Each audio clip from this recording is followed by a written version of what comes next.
Hola, buenas tardes. Aquí estamos con el economista José Manuel Viteri, que nos ayudará a contestar unas preguntas sobre los aranceles que acaba de poner Trump en México. Buenas noches. Bueno, Encantado. Buenas noches. Mi primera pregunta es, varios economistas han dicho que en caso de que se impongan los aranceles, México debe desarrollar estrategias para fortalecer la economía interna. ¿Qué estrategias se deberían de usar para mejorar la economía interna y que México no termine en una recesión económica? Excelente, Aranza. Permíteme entrar en contexto. Normalmente el tamaño o volumen de la economía se mide por el lado de la economía interna, que es la suma del consumo, todo lo que ustedes compran, desde la Coca-Cola hasta una propiedad. También está el gasto de las empresas, la inversión y el gasto del gobierno, sin duda alguna. Todo eso es la demanda interna, pero también está la demanda externa, que son las exportaciones. Por lo tanto, si las exportaciones, cuyo 80% van a Estados Unidos, van a subir el precio, estas vienen abajo. Entonces ahí está el contexto en el cual te explican que la demanda interna hay que fortalecerla para compensar el bajón de las exportaciones. La pregunta es simple: ¿cómo pueden ustedes aumentar el consumo? Aumentando el ingreso. ¿Cómo pueden aumentar ustedes su ingreso? Con mayor productividad, buscando un buen trabajo que te paguen 50,000 pesos al mes. ¿Les gustaría? Necesitas productividad y entrar a sectores en los cuales sean muy competitivos.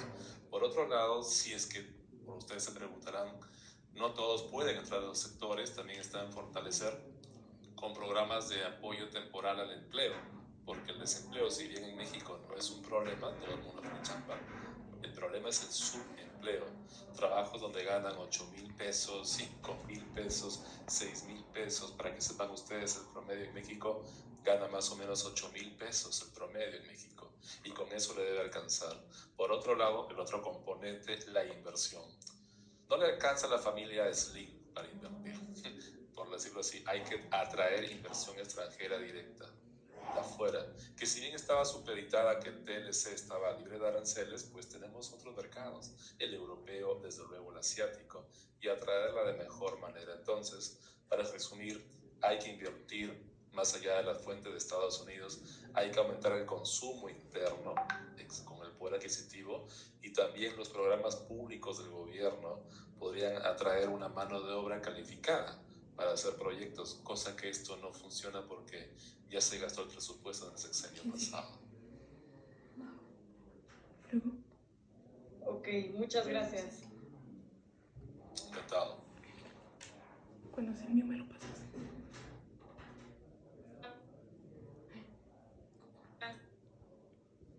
disponibilidad de insumos médicos importados desde México. Perdón, Majo, creo que se cortó la primera parte de la pregunta, escuché creo que la última. Ok, una disculpa. ¿Cómo afectarían los aranceles de Trump a los costos y la disponibilidad de insumos médicos importados desde México? Bueno, el arancel busca encarecer el producto importado desde el país de origen, en este caso México. Entonces, cuando busca encarecer es un aumento en el precio final al consumidor. Nosotros en economía valoramos a ciertos instrumentos médicos como bienes necesarios. Es decir, Majo, por ejemplo, no es el caso de México. México no exporta medicamento que trata de paliar el cáncer, pero una persona que tiene cáncer lo necesita sí o sí, a cualquier precio, es bien inelástico. Entonces, caray, mientras tenga el seguro, no hay problema, ¿verdad? Le subirá la prima el siguiente año. Sin embargo, los que no tienen seguro y lo financian bajo su propio peculio, tienen un riesgo contra la salud en este caso. Yo, Majo, desconozco qué es lo que exporta México en instrumental médico o en medicinas. Yo creo que no somos potencia en ello, pero te diría lo que puede exportar, a diferencia de India, que si ves lo que puede exportar, sin duda se va a ver afectado en el mercado al consumidor de los Estados Unidos, que probablemente es el mexicano. Alrededor de 30 millones de origen mexicano están por allá. Va, mil gracias. Ahora, ¿en qué sectores de la economía mexicana cree que las familias sentirán los impactos más directos de los aranceles, ya sea, por ejemplo, en el consumo de alimentos, tecnología, o ya sea en productos de consumo diario? Excelente. Oigan, normalmente son 3 canales, ¿verdad? La tecnología, los alimentos básicos y los energéticos. Como Estados Unidos es autosuficiente en energía, no hay problema. Pero en los alimentos, sin duda alguna, sí va a afectar. Ustedes saben que México no es un país que tenga seguridad alimentaria. Esto es, nuestro sector agrícola no puede abastecer las necesidades de consumo. Así que necesitamos sobre todo insumos como abonos, salitre, pesticidas de Estados Unidos, especialmente de la zona de California. No nos abastecemos, entonces esos aumentos va a aumentar la cadena alimenticia básica. Por ejemplo, no sé si ustedes sabían, pero nos consideran un país maicero por excelencia por los tipos de maíz que tenemos. Sin embargo, se consumen solamente dos, el blanco y el amarillo. Y esa producción nacional no alcanza, así que México importa cerca del 50%, es decir, la mitad de su tortilla que comen todos los días, la mitad es importada. Y como es importada, se sujeta a los aranceles. De modo que por ahí, por el lado de los precios de los alimentos básicos, el maíz es básico, el trigo, aunque no se consuma mucho más allá del bolillo y pastelitos en México, también es básico, ¿no? Los granos, caray, entonces por ese lado puede afectar. Y por ejemplo, aún sin aranceles tuvimos la pandemia, y en la pandemia del 2022-2023 ustedes sintieron el alza de precios en la canasta básica. No sé si ustedes, pero México sí lo sintió, ¿ok? Entonces por ese lado, y el otro es el componente tecnológico. Caray, que México no ha desarrollado ventajas comparativas en tecnología. Sí exportamos cochecitos, aguacatito, fresitas, pero no exportamos mucha tecnología. Desde que BlackBerry salió del país por quiebra, ya no exportamos, así que al contrario importamos. La mayoría es de China, pero hay componentes básicos para los circuitos de Estados Unidos. De modo que por ahí la pegada tecnológica en el precio la podemos sentir. La pandemia fue un ejemplo de ello. Ustedes se acordarán que el precio de las laptops y todos los electrodomésticos en general relacionados a la computación se dispararon.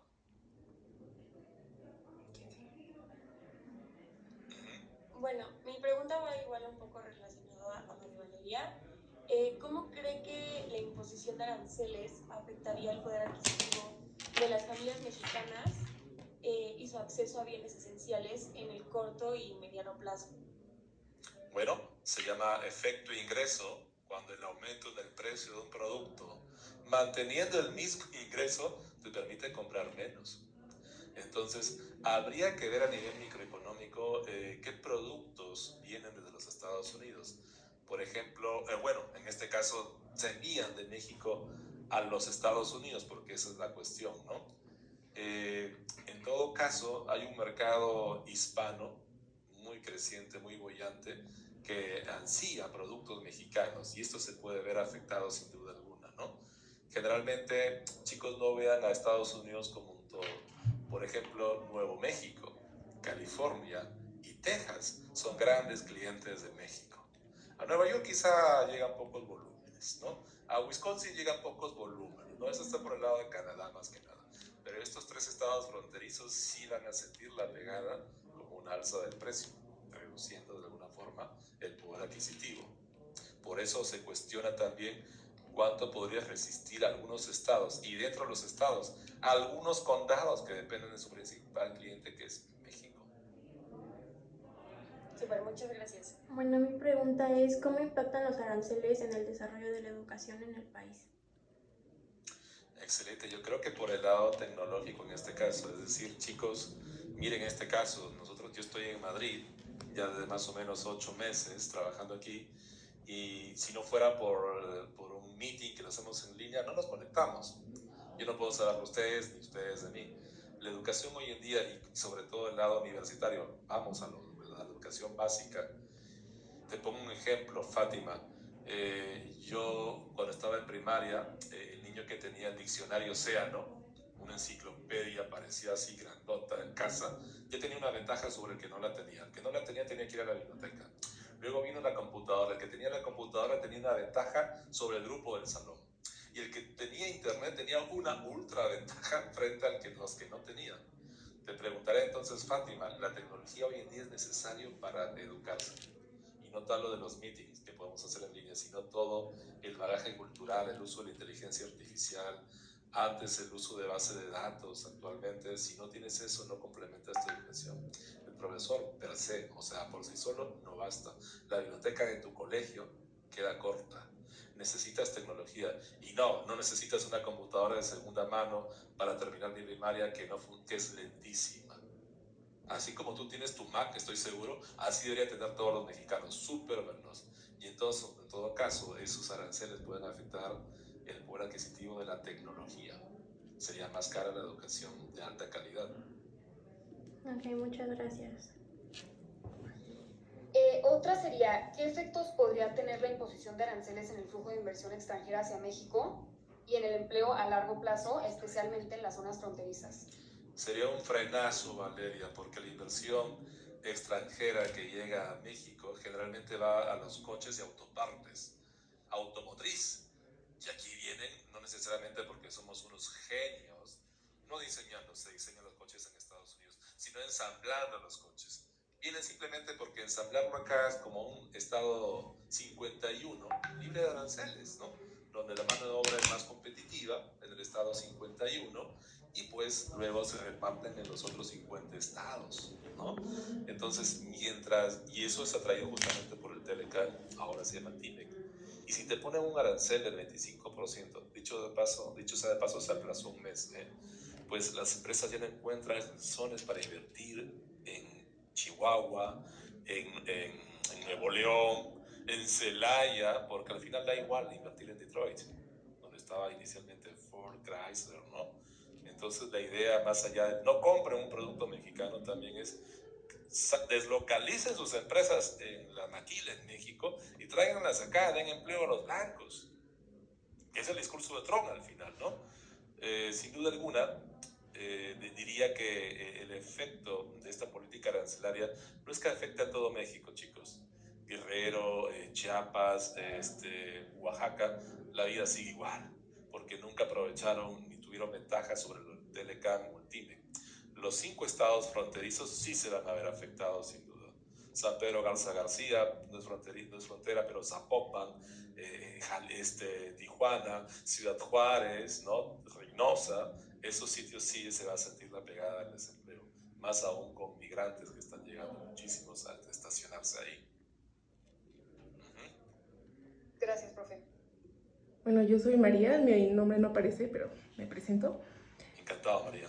Y bueno, mi pregunta va más dirigida como hacia el estilo de vida diario, cómo se vería afectado, y sería, considerando las condiciones económicas actuales de una familia mexicana promedio, ¿de qué manera podría impactar la imposición de aranceles la calidad de productos alimenticios para la población?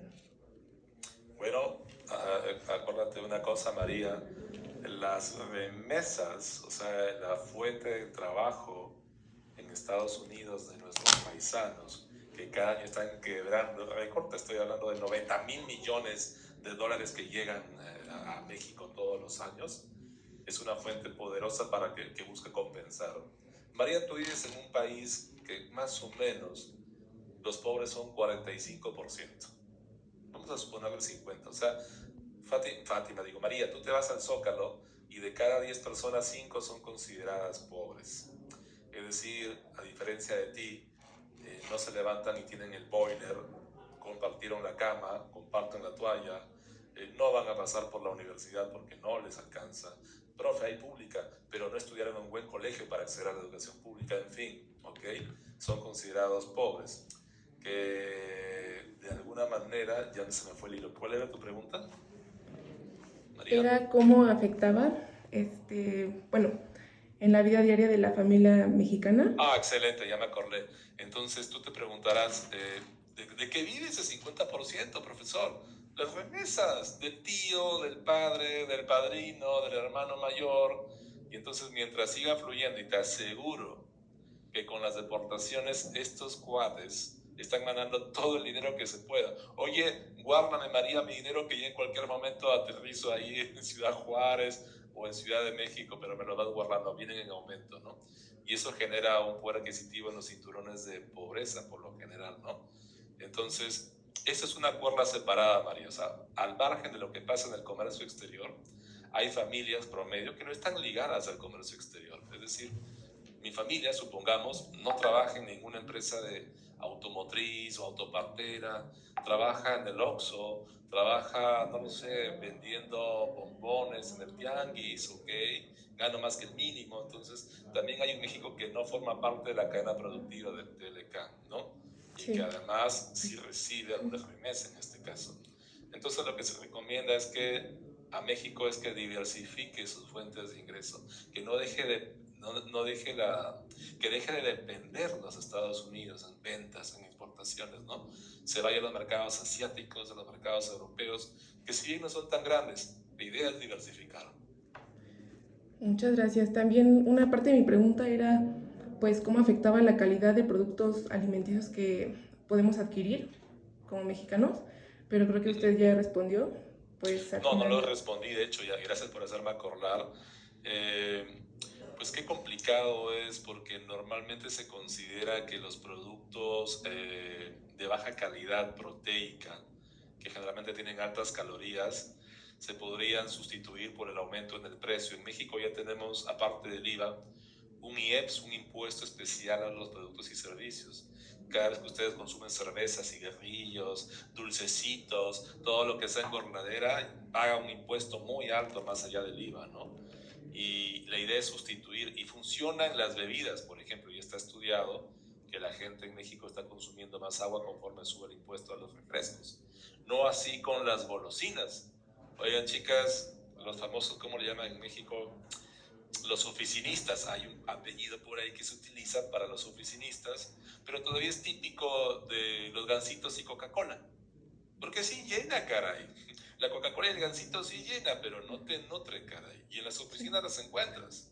Entonces, al margen de lo que pase con el con esto de los aranceles de alguna forma, la costumbre de consumir alimentos, los antojos, eso de que, oye, voy al Oxxo, ¿qué te traigo? Muy mexicano, dicho sea de paso, pues va a ser difícil que cambie. Eso es inelástico a la política arancelaria de Donald Trump. Nos seguimos alimentando mal y cada vez peor, porque cada vez inventos como el Oxxo, lo primero que encuentras tú es un chocolate, es un Gansito y una Coca-Cola, más que un buen alimento. La distribución es clave para eso. Sí, muchas gracias. Bueno, pues esa sería la... Ya no has dicho lo tuyo, ¿verdad? O ya. Es que se trabó un poco. Ah, perdón. Se trabó un poco y no la escuché. Ya. Hola, buenas noches. Hola, Manuel. Mi pregunta es, ¿cree que los aranceles impuestos por Trump son una medida temporal o forman parte de una estrategia a largo plazo? Hola Manuel, yo creo que esto es temporal. No hay economía en estos tiempos de globalización que resista permanentemente aranceles del 25%. El arancel es un invento del siglo antepasado. Ya no hay cabida para los aranceles en este siglo. Yo creo que es una política un poco boba. De hecho, el New York Times ha escrito un artículo hoy en día diciendo la peor guerra de los Estados Unidos, porque no hay manera de ganar. Inicialmente, Manuel, se logra el objetivo, sientas a negociar un país. Mira el caso de Colombia, mira el caso de México, que ha sido un golazo en realidad de extenderlo por 30 días. Pero nos mueve, te dice, ponme 10,000 guardias en la frontera, te los llevo. Te mueve, logras objetivo. Todo esto es una antesala y el estilo Trump de decirte, primero te pongo la medida, ya lo conocemos, ¿no? Y te siento a negociar. Nos molesta mucho esa actitud, que si bien lo habrá hecho muy bien en sus empresas, a nivel de diplomacia entre dos naciones no se ve muy bien. Pero esto es algo muy temporal, como lo es el gobierno de Trump. Listo, gracias. De nada. Bueno, profe, muchísimas gracias por tu tiempo y por contestar estas preguntas. Para nada, cuando quieran, aquí desde Madrid, nada más solo me piden. Muchas gracias. Muchas gracias. Hasta luego. Chao, chicos. Cuídense, hasta luego. Nos vemos. Igualmente. Bye. Adiós.